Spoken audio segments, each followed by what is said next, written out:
Again, welcome to the Alchematics Lunch and Learn session today, where we're going to be talking about selling on video conference.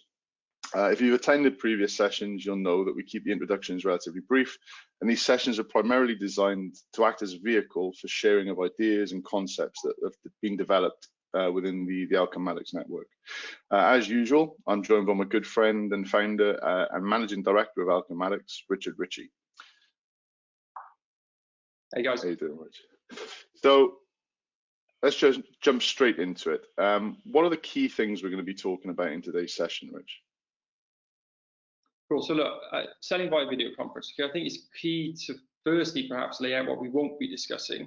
So things like getting familiar with the platform that you're using, lighting, video, background, internet connectivity, what to wear, getting set up and removing distractions or interruptions from your household, invitations, or in fact anything else to do with features associated with a video conferencing tool. The reason being, I've watched many sessions on selling via video conference, and that's all they ever seem to cover. So we won't be covering any of those things because I think they've been over-egged to some extent. Instead, what we'll be focusing on today will be what we'll be looking at is the resources that are typically available to you when you're in the room selling, and how to overcome the loss of those resources in a video sales call.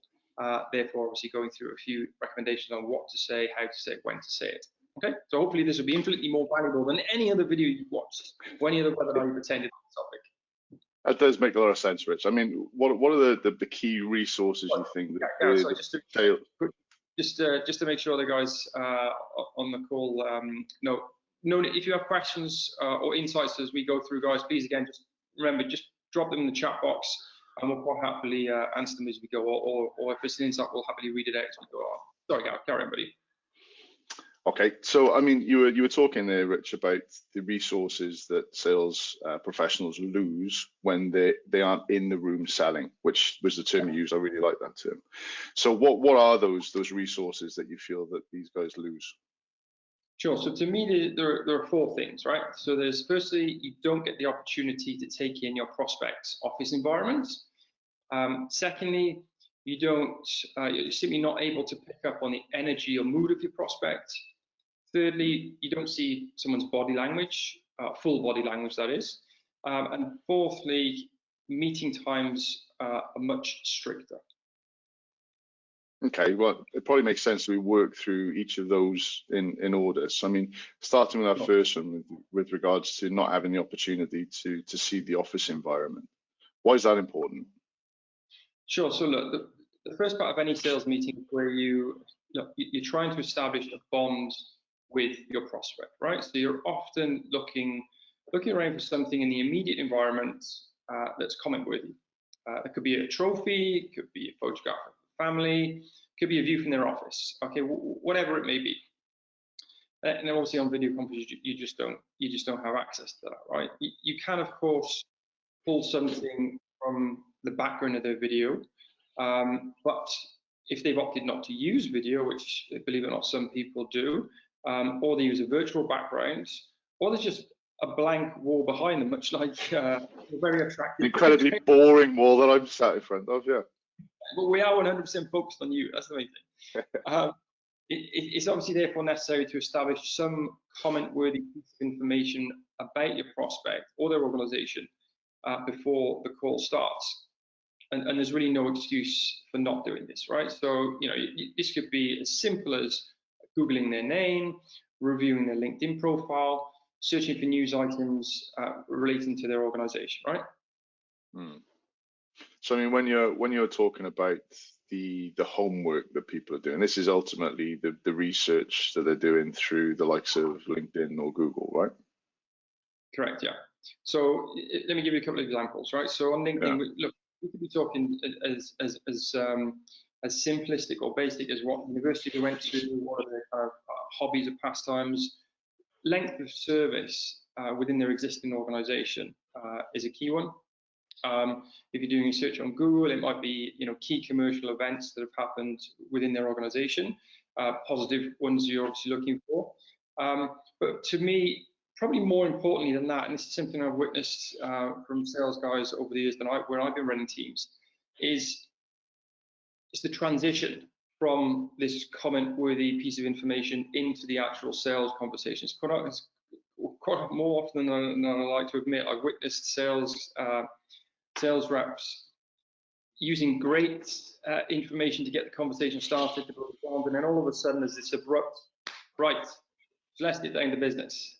And there's just, with that kind of comment, you just do away with all the hard work you've just done. So the transition to me is super important. And again, this is less about actually a video conference, more like sales in general. But I think the transition. So an example would be, what's the secret to your success? For example, you've been with the company for say 20 years.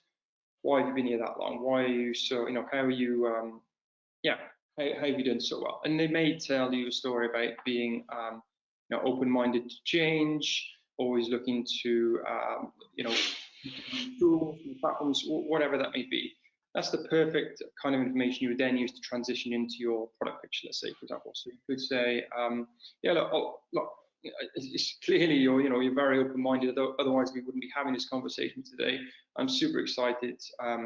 To have the opportunity to walk through our offering with you, and then you're then in the sales conversation, right? So the transition is super important. But like I said, taking that back a step, the information you can derive from Google, LinkedIn is you should not be doing this. So really interesting comment you made there, because it keeps it conversational, right? I mean, what you were talking about initially, when you've witnessed people get this wrong, it's kind of painting by numbers. They're almost working to a script. I've done my rapport building, now bang, let's talk business. Yeah, exactly. And you know what, many salespeople, it's all very well to have this kind of predefined structure or different gates, if you like, you move through during the sales call or process. But quite often what happens is a salesperson opens the gate and walks through and leaves the client in the field or office. The other side, yeah. Rather than holding their hand through the transition, as I call it, to the next phase. So, like you said, the art of keeping a sales call conversational it is key and takes practice for sure. Absolutely. So, I mean, that's kind of the first of the 4 points that you raised. So the second one, with regards to not being able to pick up on the I guess the energy or mood of the prospect. Well, yeah. I mean, I can see why that would be important. I mean, what are your thoughts with that? Picking up on the energy of the room. This will give you an indication of how to manage your meeting. Okay. So, for example, if someone seems upset or angry about something that's happened prior to your meeting, you may choose to spend a little bit more time bonding with them before getting down to business, as we just said. If their mind is on something else, then they're unlikely to be receptive to what you're about to sell or present to them. Right? So there's really no point in rushing in at this stage. That said, I certainly wouldn't ask what's bothering them, though. You want to get their head out of topic or a previous call and into something more neutral before starting your presentation. Okay. Now, on the other hand, if someone seems excited or upbeat, then this is definitely something I'd want to tap into. In this instance, I would certainly, make a comment to see if it's something I can share in the excitement of. Maybe they've just had some good news from their family. Maybe they've just signed a new deal at work. Maybe they've just recruited a star player, whatever that may be. But that'd be something I'd want to amplify and sharing, and then I'd use that to transition into the main purpose of the call. So, I mean, earlier you were talking about the resources that you lose, and I guess that if you had been in the room with this individual, you'd be able to gauge, and you may use different approaches, like encouraging to leave that meeting room with you, go for a coffee or something of that nature. So you're talking about having a different strategy. When you look at exactly how you would approach this on kind of video conference, how would you do that? Look, over video conference it's actually very difficult. Okay, difficult because it may not be immediately obvious what the mood is. Let's say. especially, but you know, certainly if someone's giving kind of one-word answers, they come across very cold. They don't review themselves, their video that is, on during a conversation. But we therefore need to take more ownership of the meeting and create the mood ourselves. The best way to do this is with a positive intro, right? And smile, wave to say hello. So hello, hey Gareth, great to see you. I'm really glad we have the opportunity to speak today. Ultimately, what you want your prospect to think is, oh, this person seems pretty upbeat, or I wonder what this person is so excited about.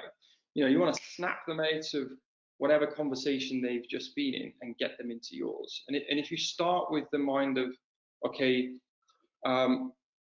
their last call was not good, I need to energize them and get them engaged in mine, right? If you start with that in mind, not assuming that they're going to be receptive and they've got your business card in one hand and their checkbook in the other.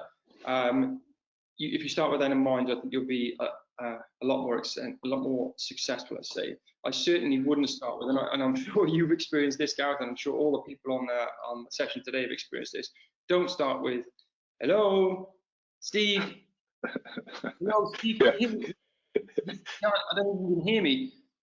If you do that, you're just another unimpressionable video call. So, you know, wait. You can usually see on whatever tool you're using that someone's waiting for their technology to start. And when it does do that, I would typically wait for the audio to kick in. When the audio kicks in, then I activate my camera, because then I know it's safe to give my introduction in a positive light. So as soon as they see me, they see the energy, they see the positivity, and the conversation starts. That's really good advice. And I mean, ironic given the fact that I've had to wear my headphones today because of technical difficulties. I like the way you did that. So, I mean, what you're talking about there, just to summarize that, is that because of the loss of that resource of being able to assess the mood of the individual, you're approaching the call in a certain way every time to make sure that you're essentially lifting that person regardless of what's gone before your call. Correct. Yes. Okay. Exactly. So you're taking ownership over it, right? You're not a passenger. This meeting has been arranged for you. Whoever's now on the call is essentially giving an hour of their time to you. So you're responsible for it. You're responsible for the moods in that setting. And I think if we calls with that in mind, then we'll ultimately be in much more control over the outcome. So moving on to the third point that you raised, and I guess it kind of ties in quite nicely with not being able to assess their mood. But you highlighted that when you're not in the room selling, it's incredibly difficult to assess body language. You don't have as many visual cues. So Correct. Talk us through that one. Look, so to me, this is a big one, right?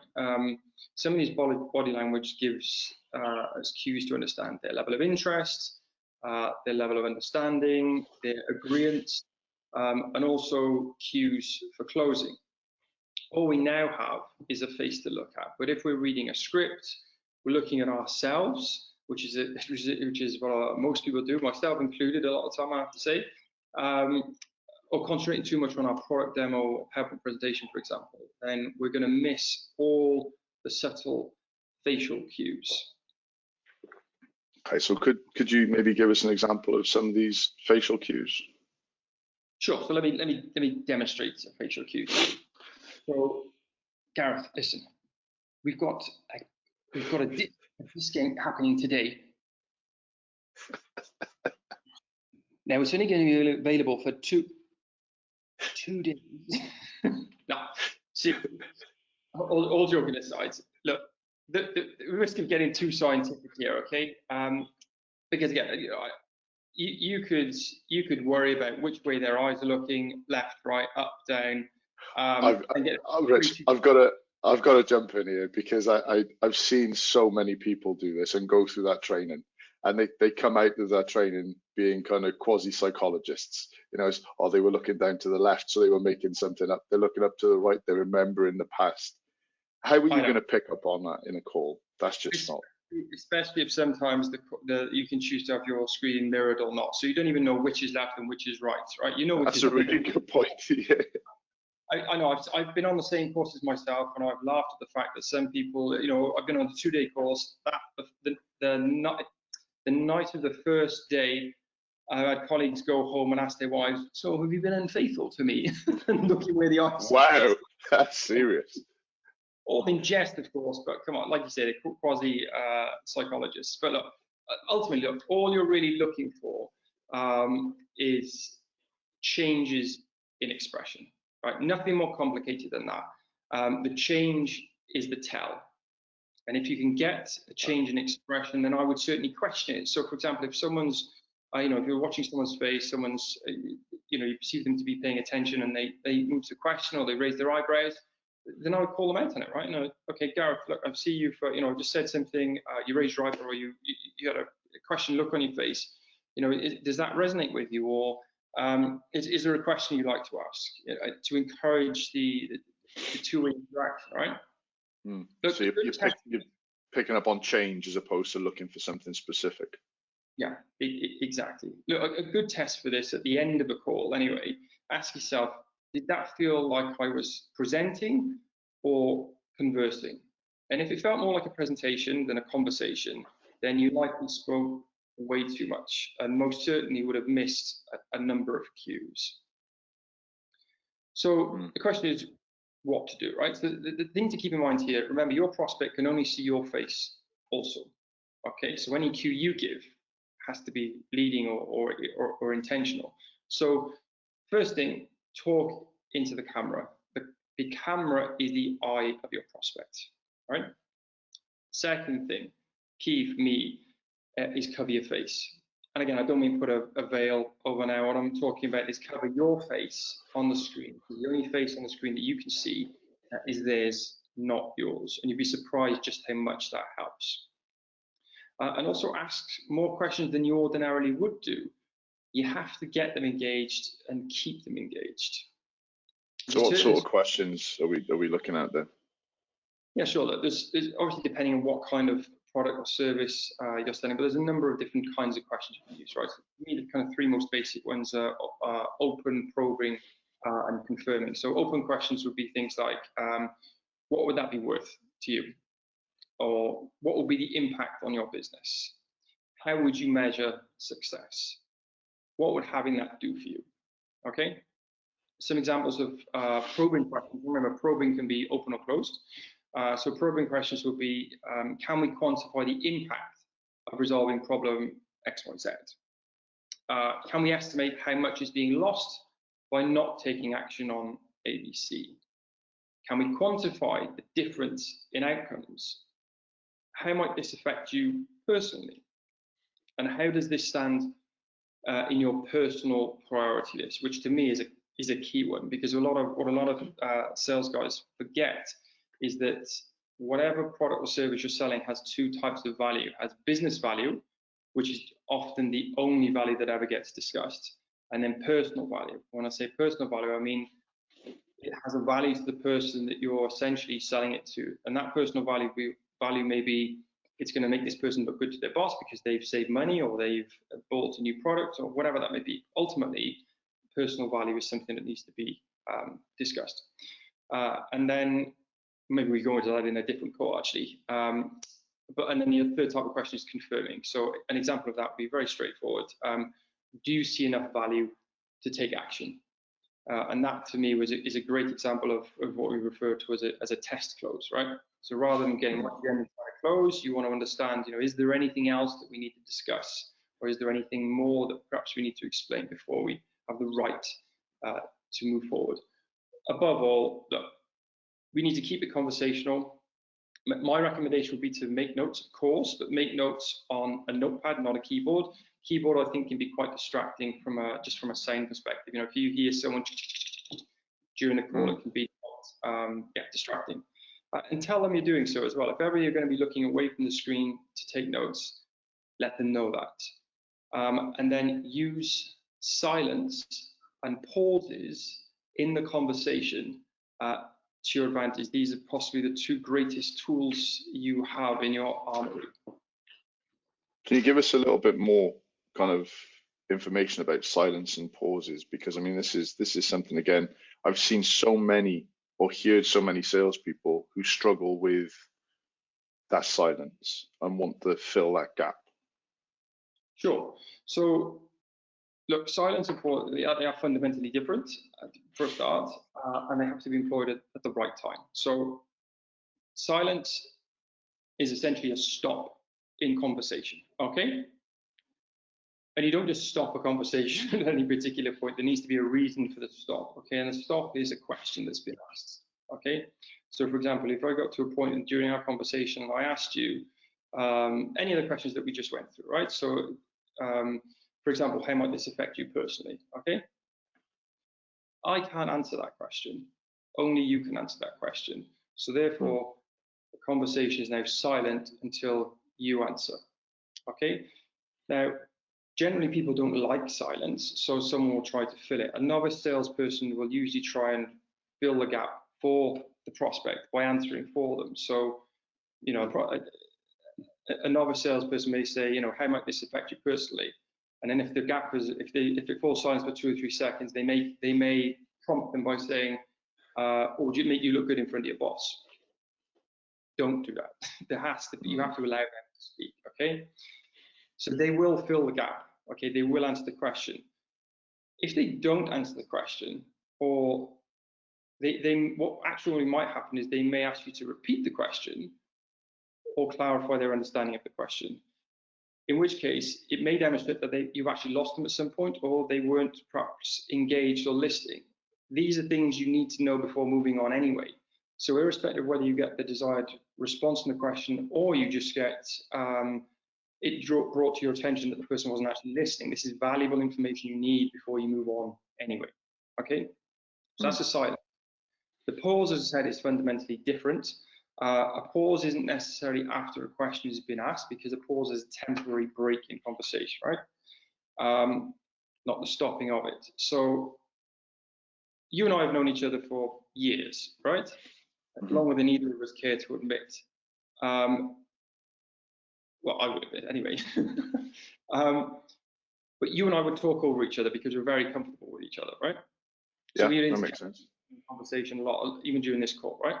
However, when you're online with a prospect, you don't have that history or that relationship, so they're less likely to interject or interrupt you.